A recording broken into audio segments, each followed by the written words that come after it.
Hello, everyone. What's up? Blitzball Champ is back with a brand new video here on the U to the Tube. And tonight was the AEW Double or Nothing pay-per-view, or moments ago. Just finished watching it, so I wanted to jump on here and give my thoughts on it. So let's go ahead and dive right in while the goose is cooking. So, starting off, we had a buy-in match, which was the NWA Women's World Championship match. The champion Serena Deeb defending against Riho. Now,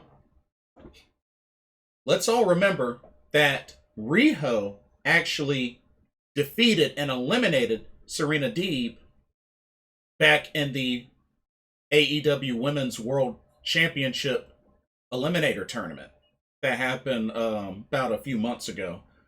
She had eliminated Serena Deeb in the first round. So I can kind of understand why Riho is getting this title shot. Now, of course, we all know that Serena Deeb recently just defended the title against Red Velvet, was able to beat Red Velvet. But yeah, talking about this match. First off, it's good to see Riho again, and it looks like she is making her stay here in the United States. So I'm hoping that this means we'll see a lot more Riho consistently with AEW. Of course, before, when she was AEW Women's Champion, she was also the Stardom High Speed Champion as well. So she had a lot of travels back and forth between Japan and the United States before the pandemic. But now that she's back and she's pretty much have a residence here in the United States, it looks like we're going to be seeing more of Riho in AEW. Or at least that's what I'm hoping. Anyway, this was a good match, and it definitely shows that Serena Deeb is continuing her heelish ways. Riho offered a handshake, got slapped in the face for her troubles. But definitely Serena Deeb was the heel in this match. Of course, for obvious reasons. But overall, it was a good match. It was back and forth. Serena Deeb put a lot of focus on Riho's leg. Hit a lot of dragon screws, even hitting a double-legged dragon screw in the match as well. And Riho was going to hit the Samato on Serena Deeb, but she ended up countering and locking in the Serenity Lock on Riho. Hit her knee a couple of times onto the mat before really locking it in, and was able to get the tap out victory and retain the NWA Women's World Championship. But good match for the buy-in. Definitely a good match. Serena Deeb got her revenge for the loss she took to Riho in the AEW Women's World Championship Tournament Eliminator. So, yeah, definitely a good opening match. And I just hope to see more Riho, and of course, more Serena Deeb as well, being that she's still defending the title, the NWA Women's title on AEW. But yeah, that was the buy-in. And for the main card, started off with the Machine Brian Cage taking on Hangman Adam Page. Now, of course, when these two last wrestled each other, Adam Page was on a win streak until he ran into Brian Cage. And Brian Cage actually pinned Adam Page to get the loss, the blemish on Adam Page's record. Because at that time, Hangman Adam Page was ranked number 1 in the AEW World Championship rankings. So that was a pretty big blow to Adam Page. But we have the rematch here on Double or Nothing to open up the main card. And it was definitely a good match. It was back and forth. I thought it was pretty interesting that it showed Brian Cage attempt a buckshot lariat, which he got the flip, but he kind of stumbled a little bit on the landing inside the ring. So it wasn't a terrible attempt, but he did kind of stumble on the landing. Other than that, that was pretty cool that he was able to do that. You know, Brian Cage may be big, but he can show some athleticism as well. But this was definitely a match that I enjoyed. Ricky Starks and Hook tried to come down and interfere, help Brian Cage to win the match, tossed in the FTW Championship. But Brian Cage threw it back out, did not want to use it. And even with the distractions and everything, ended up costing him, because sure enough, Adam Page was able to get that buckshot lariat and hit Brian Cage with it to get the victory, to get the 1-2-3. Of course, Brian Cage was pretty upset at Ricky Starks and Hook, even shoved Ricky Starks. So, you know, if anything, it was a decent opening match for the main card. I thought it was pretty decent. But you know, I figured that this was how things were going to go down. As the weeks were approaching to this point, definitely started to see some dissension within Team Taz involving Brian Cage. So this looks like potentially the turning point that may lead to Brian Cage leaving Team Taz. At least that's what I think will happen. If it's not, you know, the next week, it's going to be very soon. So it's only a matter of time. But I definitely see Brian Cage turning face and leaving Team Taz. Or at least leaving Team Taz. Okay, next up, we had the AEW World Tag Team titles on the line as the Young Bucks defended against Jon Moxley and Eddie Kingston. This, I know, was a very highly anticipated match. And it got to the point where it was brutal. We saw the Good Brothers get involved. We saw the can of freeze spray used. We saw Indy Taker onto the outside, onto the ramp. I mean, it even got so crazy to the point where Meltzer driver that the Young Bucks hit on Moxley, which, nah, actually they said it was the Meltzer driver, but it was really an Indy Taker. Busted up Moxley. He was bleeding badly. Not only that, there was even a moment where Moxley, with one of the shoes, one of the Young Bucks' fancy custom-made shoes, was used in a doomsday device. Which, I mean, it's not like that shoe was made of metal, so I don't really know how effective that would have been. But, I mean, it was funny. It was entertaining. There were super kicks here, super kicks there. And it took four BTE triggers onto Moxley to finish him off for the Young Bucks to retain the AEW Tag Team titles. Now, I was talking with some friends, and there was definitely a mixed crowd with this. I know that Moxley and Eddie Kingston have pretty much been undefeated up to this point as a tag team. And I know some people were really hoping that those two would win the titles off the Young Bucks. But honestly, I still think it's too early. I still think it's too early.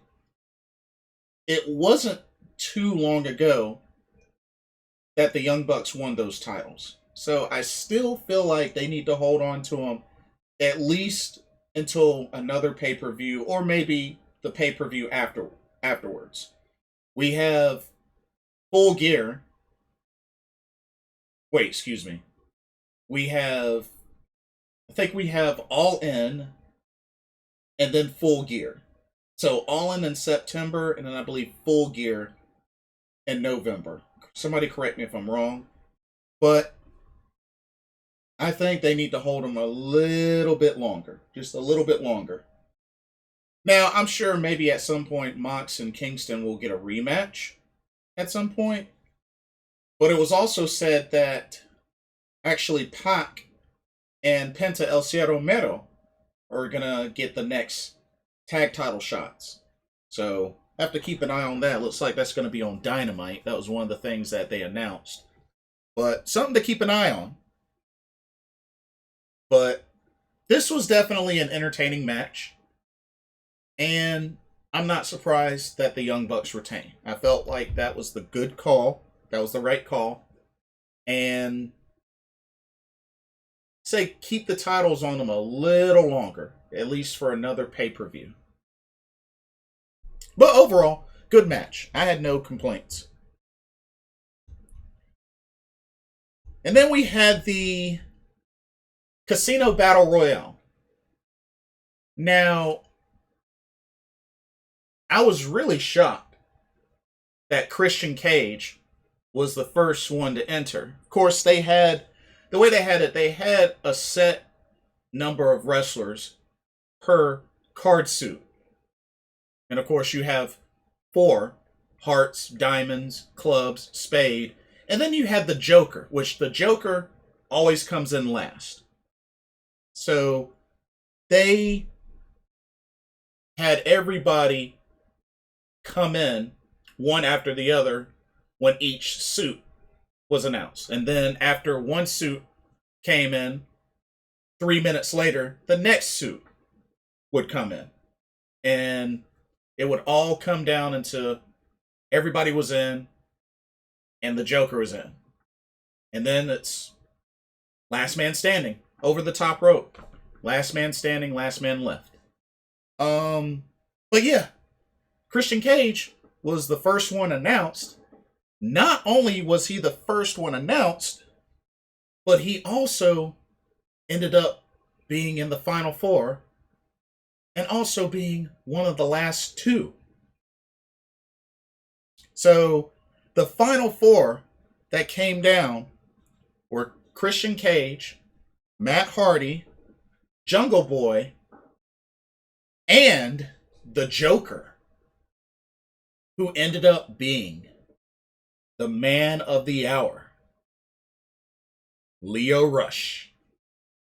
This, I was very, very shocked. I was very shocked. Now, I know that lately, Lio Rush has been doing some work with New Japan Pro Wrestling. You know, he was recently in the New Japan Cup tournament. And, you know, he had been doing some shows on New Japan Pro Wrestling Strong, NJPW Strong. So, I think this is pretty neat to have Lio Rush make his AEW debut as the Joker at Double or Nothing. And he definitely got his time to shine and really show what he's capable of. The Lio Rush we all know, and the speedy guy that he is, the speedy high flyer that he is, definitely got his time to show. Fortunately, he didn't end up winning. He did get eliminated, but still, it was great to have him on there. Ultimately, it came down to Jungle Boy and Christian Cage. Now, I originally picked Christian Cage to win this. It seemed like he was being built up to win this. But surprisingly, Jungle Boy wins the Casino Battle Royale. He eliminates Christian Cage. And of course, Christian Cage afterwards gave him props, gave him respect, pumped him up, gave him a pep talk, gave him a hug. And the rest of Jurassic Express came out to congratulate Jungle Boy.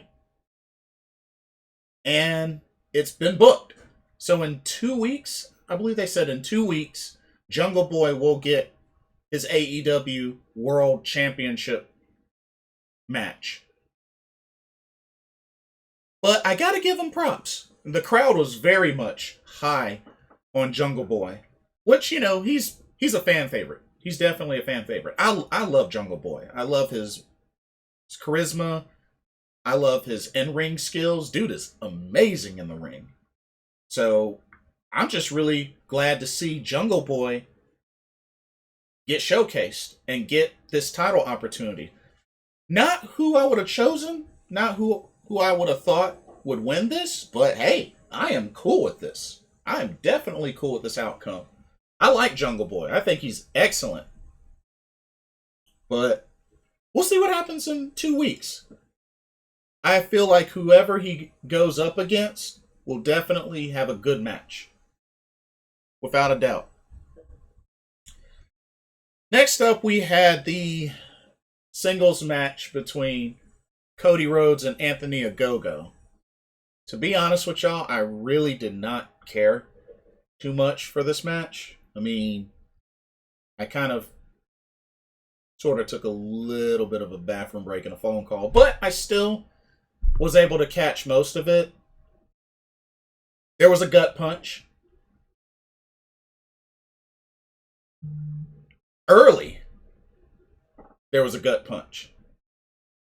But you know, you had Arn Anderson out there, you had QT Marshall out there as well. This match really had like an Apollo Creed, Rocky Balboa, or you could say Rocky Balboa, Ivan Drago sort of feel to it. But like I said, this really was a match I did not really care for. You know, Cody had on the red, white, and blue ring gear, which doesn't surprise me. I mean, he was going up against a British boxer, which, like I said, I don't like Anthony Ogogo. I don't like the fact this is a boxer trying to be a pro wrestler. He doesn't do it for me. He really doesn't do it for me. But Cody Rhodes was able to get the victory, not by a crossroads, but via Vertebreaker. Vertebreaker, a move I have not seen since, I think the last wrestler I saw use that was Homicide. Yeah. But wow, he used the Vertebreaker. I thought that was pretty impressive to get the 1-2-3. So Cody Rhodes took down the British boxer Anthony Ogogo and got the victory. Oh, I also forgot to comment on Brian Cage's ring gear. Had kind of like the Terminator sort of look, or like a Star Trek Borg. Like whichever you prefer, kind of had that look. But hey, he's the machine. But Cody got the victory over Anthony Ogogo. Next, you had the TNT Championship match as Miro defended against Murder Hawk Monster Lance Archer. Now, usually Jake the Snake Roberts comes out, but what happened was during the weigh-in for the ladies, Britt Baker and Sheeta, Miro actually punched Jake the Snake in the gut and took him out, which is why didn't see him accompany Lance Archer for the start of this match. This was still a match that I was looking forward to, though. I mean, two big behemoths going at it. And it was definitely back and forth. It was pretty much what was expected. Jake the Snake Roberts did come down later in the match with a bag of, which I would imagine has a snake in it. But Miro was able to get a hold of that bag and he ended up chucking it out of the ring to the far spot where the entrance tunnel is. Which, I mean, of course, let's be real.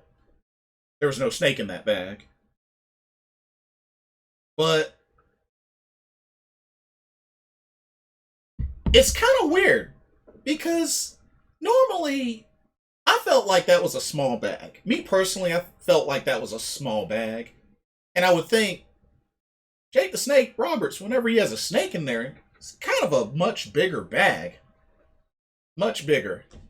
I mean, you have to think big boa or python or big anaconda looking snake. Like, usually it's in a big old sack, but that looked like a small bag.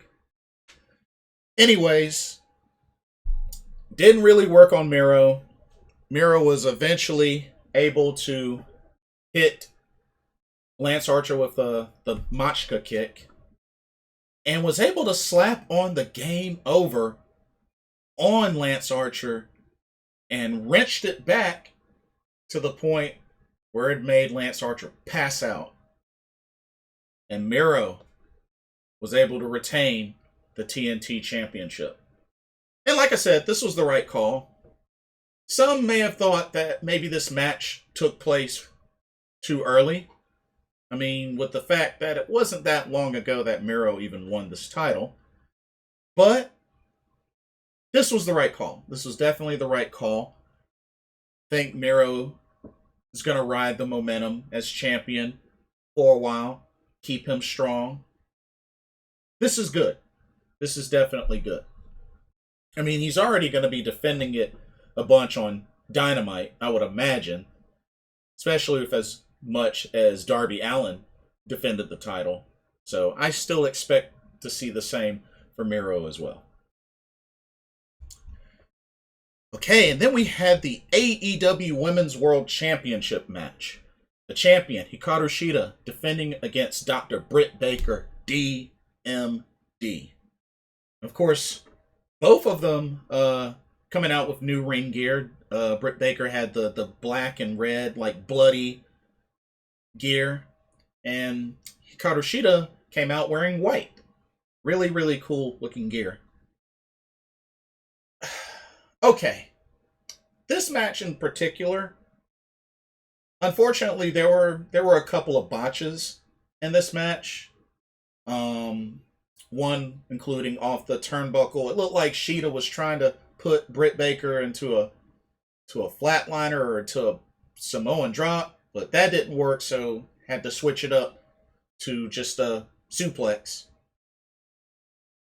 But there were a couple of botches in this match. And also in Hikaru Shida's entrance, you could tell she was trying to hold her emotions in, because y'all have to remember, this is first time pay-per-view back with a full capacity crowd, live crowd. And Shida has been champion for 379 days. And the biggest portion of this was during the pandemic when there were no fans. So she kind of teared up a little bit. You could definitely tell she teared up a little bit being in front of the fans again and having the opportunity to wrestle in front of the fans again.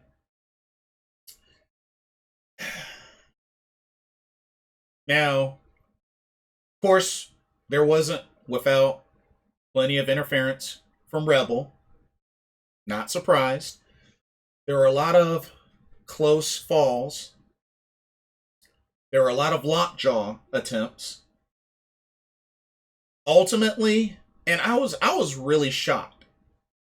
Now, I knew that this was Britt Baker's time, but I did not think that she would actually end up submitting Shida. Shida legit tapped out to the lockjaw. Took like 4 tries, but still, she legit tapped out. Now, Here's the thing that I have about this. Number one, I'm okay with the outcome. I'm okay with Britt Baker winning the title. I felt like it was time. Sheeta's had a long run. She's the longest reigning AEW Women's Champion. She's the longest reigning AEW champion that they have on the roster. 379 days. She's going to have that record for a while. At least I believe so. She's done well. She's put the division on her back. She's done well. It was definitely Britt Baker's time. It was definitely her time.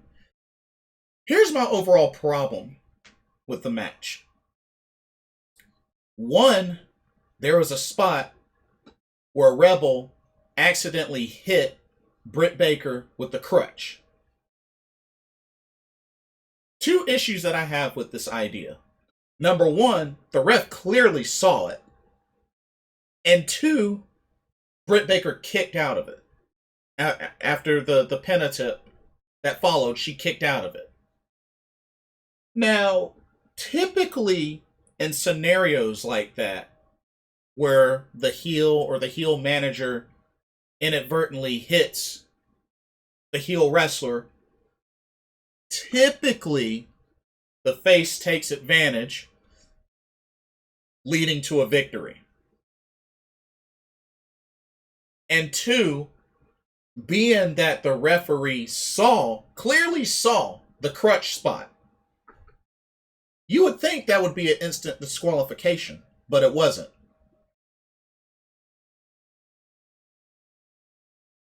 I mean, the second point of this probably is minor, but that first point, I felt like if that was going to lead to Britt Baker kicking out, inadvertent crutch to the head from Rebel, I would have taken that spot out.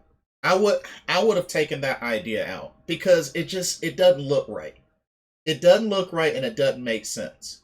Because typically a scenario like that, inadvertent hit from the heel manager to the heel wrestler, 9 times out of 10, the face is going to take advantage and get the victory. And being that in this scenario, Britt Baker kicked out of the pin attempt, it just totally kills the effect of that spot. That's why I feel like that spot shouldn't have happened. I felt like that spot shouldn't have happened. Now, I could see if she hit Sheeta with it and Sheeta happened to kick out of the pin, but that didn't happen. So I didn't like that spot. That spot didn't make sense, and the effect of that spot was just ruined because of the fact Britt Baker kicked out of the pin attempt after it happened. That's the main problem that I had with this match. And lastly, just the fact that Sheeta tapped out. I did not think Sheeta would tap out. Usually, I would think her passing out would have still kept her strong, but at the same time, I get it. Me personally, I probably would have booked it slightly different, like where the interference really helped pay off. Not to mention, it's not like Rebel went to the back, even though she was sent to the back by the ref. She was still out there, so that didn't really have any effect. And of course, Britt Baker did kick out of the Tamashi, which that didn't surprise me. Like I said, I knew in the back of my mind Britt Baker was going to win this match. So, like I said, I'm not surprised at the outcome. Which, by the way, after the match, Tony Schiavone gave Britt Baker a hug. I just would have booked this slightly different with the spots that happened in the match. I mean, it was still a good match, but it could have been an excellent match if it wasn't for the couple of botches and just certain spots. Like the crutch shot, that made no sense. That made no sense. What it led to, that made no sense. But the reign of Dr. Britt Baker, DMD, has begun, as she is your new AEW Women's World Champion. And only the fourth. Only the fourth champion. She's our fourth champion. Because remember, we had Riho first, Nyla Rose second, Sheeta third. And now, Britt Baker as the fourth. Now, I'm sure this may go the same way as how Io Shirai lost her title to Raquel Gonzalez. Maybe Sheeta's going to get some time off. Maybe, maybe not. But depending on how things go with the pandemic, especially in Japan, I'm pretty sure when things get cleared up, Sheeta's probably going to want to go back to Japan and do Makai shows. Makai might be starting back up. Because remember, before the pandemic, Hikaru Shida was working AEW and the Makai project back in Japan. So she was traveling back and forth, just like Riho. So we'll have to see what happens with Shida now. But I'm sure she might get a rematch. Maybe immediately. We'll see. But we'll see what happens with how they book Hikaru Shida, or if she gets time off just like Io Shirai did. Because like I said, she had the belt for 379 days. So now I know a lot of people are disappointed in the fact that Shida just got a new belt and then bam, she loses it. But I mean, even though there's the new belt, it was only a matter of time. And the booking makes sense. You know, it was DMD's time. That's all I'm going to say about that. Next up, we had Sting and Darby Allin team up against Scorpio Sky and Ethan Page. I wasn't exactly into this match as I wanted to be, but I gotta give Sting credit. Dude, even at over 60 years old, I think he's what, 61 or 62? Even in his 60s, the dude can still go. Sting still got it. I mean, he even did a freaking code red in this match. Like, that was crazy. That was really crazy. But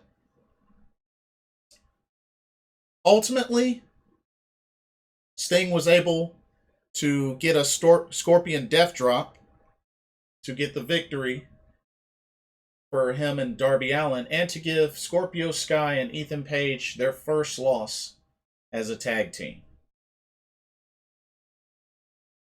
Now, I talked to some of my friends about this match, and some, have mixed opinions. Some feel like Sting should just flat out retire.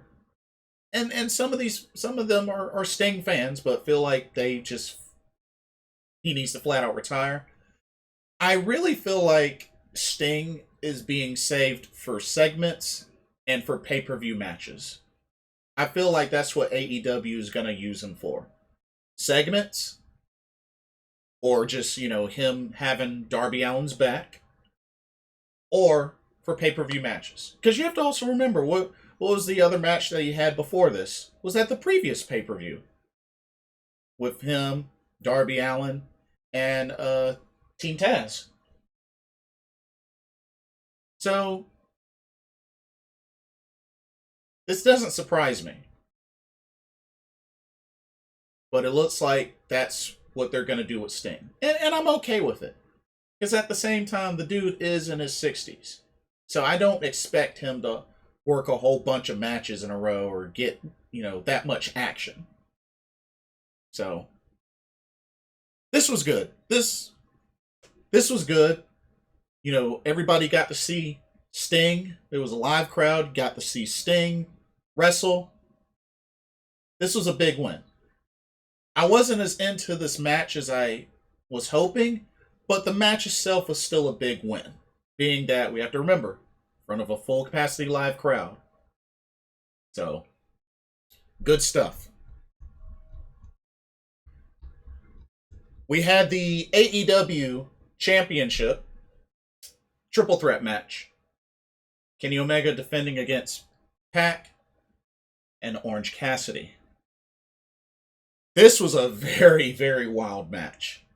And all three really gave it their all. We got to see a lot of action from all three of these wrestlers. I mean, Pac got in a lot of offense, got in a brutalizer, got in a black arrow, and there were even, he was pretty much one of the closest ones to almost win the title, but as well as Orange Cassidy as well. I mean, we saw orange punches here, saw a beach break here. There was even a segment where he was caught on the turnbuckle with Kenny Omega attempting to do a avalanche snapdragon, and he was able to get his hands into his pocket and break the full Nelson grip. I thought that was pretty cool. But yeah, this was definitely a great match, seeing all three of these guys showcased at such a high level. Because this match lasted decently long. Definitely one of the long matches. And it definitely delivered. Of course, Don Callis. Of course, you know Don Callis had to get involved. There was even a point where Kenny Omega took out Bryce Remsburg, and Aubrey Edwards had to come down and take over. And while it looked like Orange Cassidy was able to... Oh, and... Okay. The 4 belt shots from Omega to Pac was a little excessive. Like, I felt like that was just dragging on some of the match. I mean, 1 belt shot is enough, but all 4 into the same guy? Like, come on. Come on. All 4 belts to the same guy, Pac? That was excessive. I felt like that was very excessive. I mean, I can imagine the crowd was digging it. Honestly, I felt like it was a little excessive. But ultimately, Orange Cassidy did hit a orange punch on Kenny Omega. That was when Aubrey came in, was about to get the pinfall, and then Kenny Omega reversed it into a crucifix on Orange Cassidy to get the 1-2-3 to retain the AEW World Championship. So Kenny Omega sneaks one in. Nice little reversal there to get the victory. And what was really kind of annoying was he had multiple times to put Pac into the one-wing angel, but of course, that didn't end up happening. Of course, there was a handful of V-triggers as well, as expected in a Kenny Omega match. But seeing these 3 showcased very well like they did, this was definitely one of the better matches on the card, which I was pleased with the card overall, but this match definitely delivered on many, many levels. Many levels. And of course, the rest of the Elite came out to celebrate with Kenny Omega, as expected. But yeah, Kenny Omega, still your AEW World Champion. Not only that, he's going to be defending that title in 2 weeks against Jungle Boy, the winner of the Casino Battle Royale. So that should be really good. Should be really good. And you know that's going to be a main event.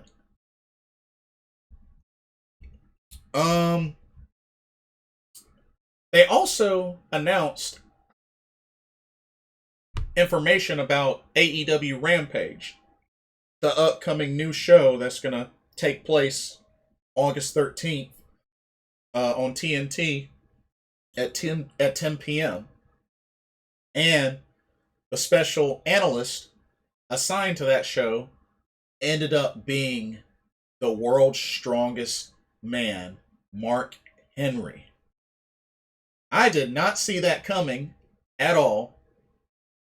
But then at the same time, you kind of have to think about it. You kind of have to think about it. You had Christian, that was previously with WWE. He was in the Royal Rumble, and now look at where he is now. AEW.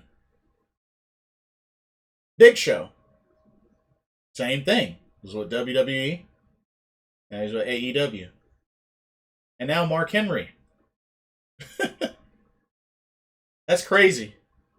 And the even funniest thing about it was these were three men that got super duper dissed and looked down upon and just flat out crapped on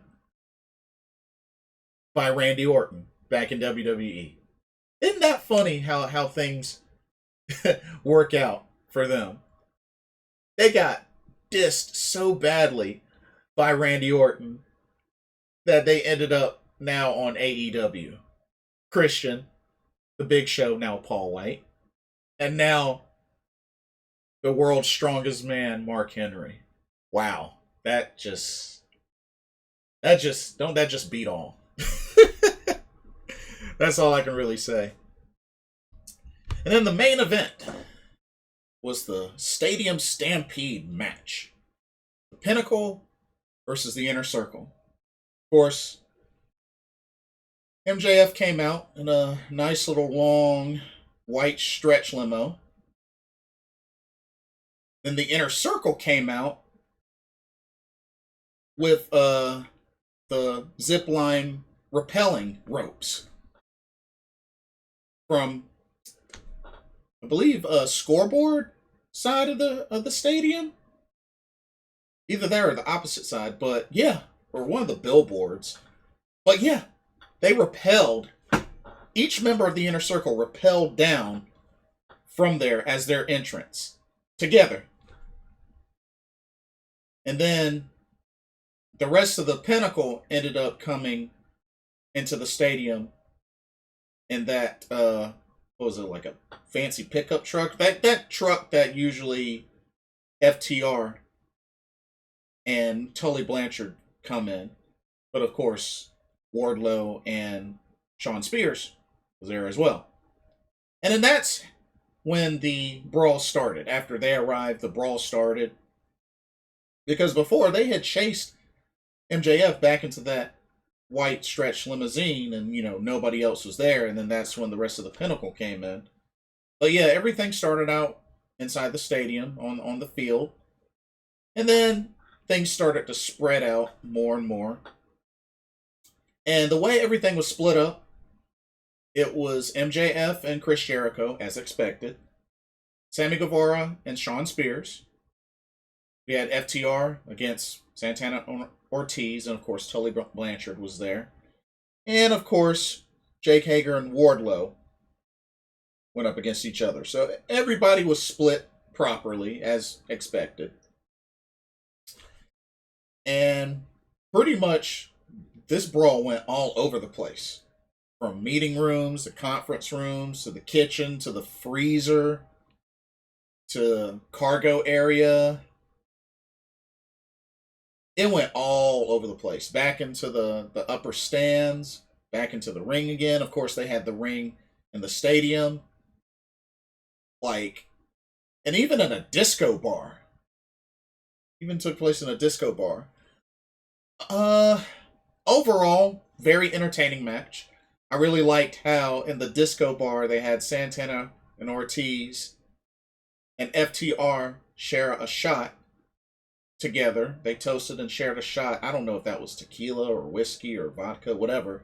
But they shared a drink together before they brawled. Of course, they cleared out everybody else that was in there. They just took them out one by one. Not to mention the DJ ended up being K-Dog. That's right, Conan. Of course, Conan has a lot of history with Santana and Ortiz, especially dating back to Impact Wrestling as the the new LAX. But yeah, Conan was in the house in AEW, so I thought that was really cool. But yeah, there was a brawl there. Of course, MJF and Chris Jericho, they were all inside. They even made their way into the coaches' room, and Urban Meyer was even there to witness some of the action. Even gave Jericho a laptop to bust it over MJF, and of course, I forgot what the other guy's name that gave Jericho the footballs to throw at MJF, and I just thought it was cool that as he was leading him into the other room, he was like, "Have a good season," to Urban Meyer. So I thought that was pretty funny. Nice little segment there. I think overall, the only complaint that I had about this match, I don't think there was enough spotlight on FTR, Santana, and Ortiz, because they had the disco brawl, and then they got split up because Santana and I think Dax Har or no,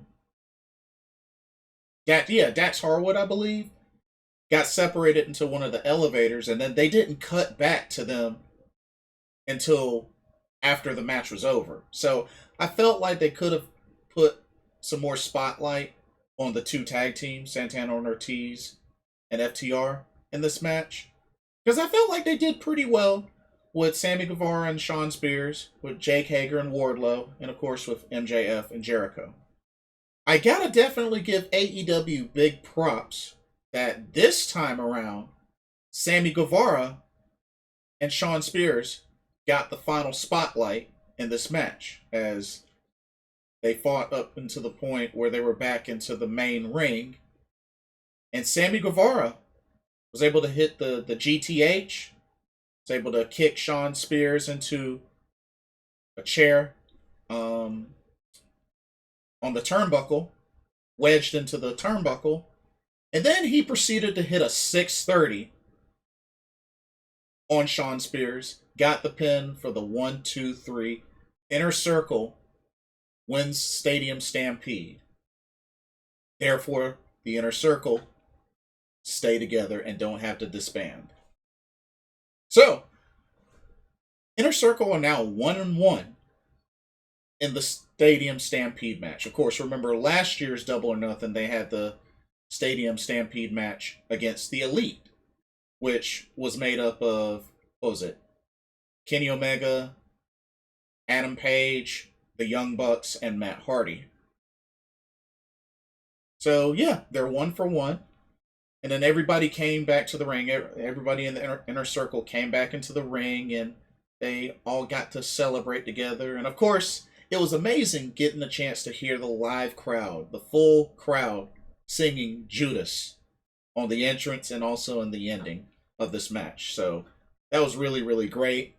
But kudos to Inner Circle on winning this match.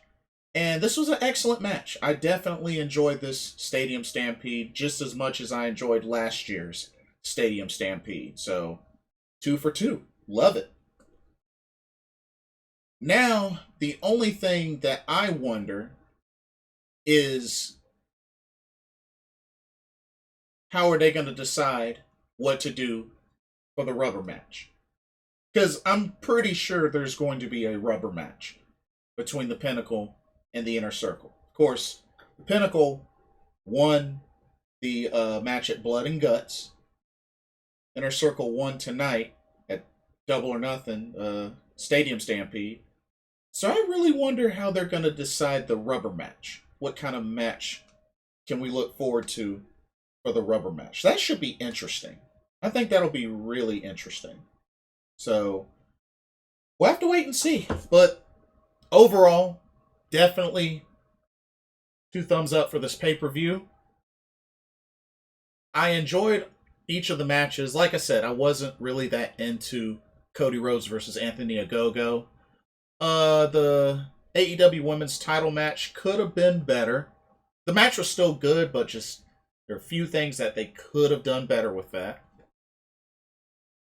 But overall, definitely enjoy this pay-per-view. And only one title change, which the main one that I feel like everybody expected, which was the AEW Women's World Championship. Britt Baker, Dr. Britt Baker, DMD, is your new champion, and I expect her to have a great title run. I have no doubt she'll have a great title run. She deserves it. She's pretty much the top female heel in the company right now, so it makes sense.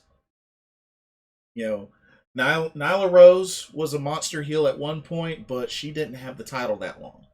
So I think they're going to do things right with Dr. Britt Baker, DMD.